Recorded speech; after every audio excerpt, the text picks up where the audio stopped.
Welcome to another S&P Futures Day Trading recap on an Apex paid account, where I'll be able to withdraw profits without incurring any of the losses. You can sign up for your own Apex account with my link in the description and use my coupon code for 80% off all evaluation accounts. I tried going short here when I saw price seem to struggle to break above the EMA on a second entry short setup. After getting close to my target, buyers pick up some steam and I get stopped out for my first loss of the day. I found that when the EMA lines up with the trend line, it usually makes the trend line strong support or resistance. In this case, there was a clear bull channel forming with the EMA intersecting with the bottom trend line, so when price comes down to test it, I hop in long with a limit order. Price bounces energetically off the ski level and I scalp out for a quick win.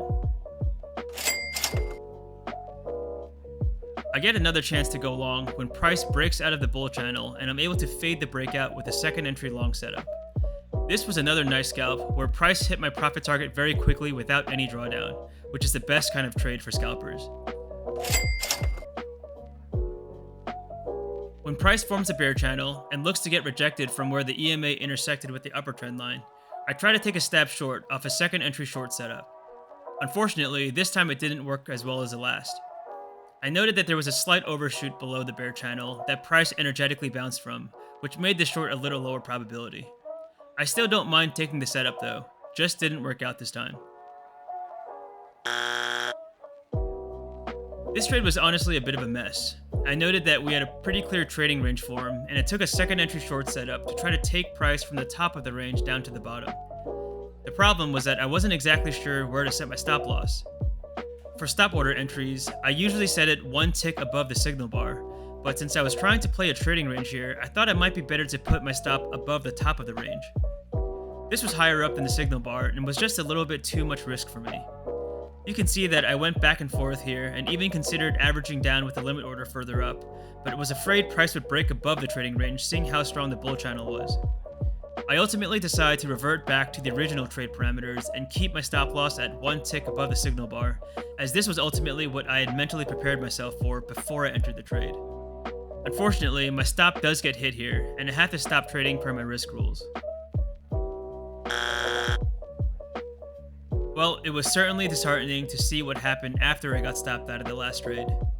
Price respected the top of the trading range and flushed down hard back down to the bottom of the range shortly after I got stopped out. Had I raised my stop above the range and added a contract at the top of the range, I could have banked a big winner on the flush down. My trade thesis was actually spot on, but I didn't execute it correctly. Al Brooks has advised that when trading ranging markets, it's usually better to enter with limit orders, as you're essentially trying to catch reversals. Stop orders are better for trending markets where you're trying to follow the dominant trend. I'll definitely heed this advice from now on, and will only take these trading range setups with limit orders. This loss was annoying, but it taught me a valuable lesson that will improve my chances of winning trades in ranging markets going forward. The account dropped a bit today, and is now at 51,054. Overall, I'm still very content with my trading performance this week, and am especially pleased that I've been able to follow my risk rules, which has contributed to the steadily rising equity curve for the account so far. Still feeling confident in my strategy, and it's great to see that consistent profitability is possible, even with only a 56% win rate on my trades.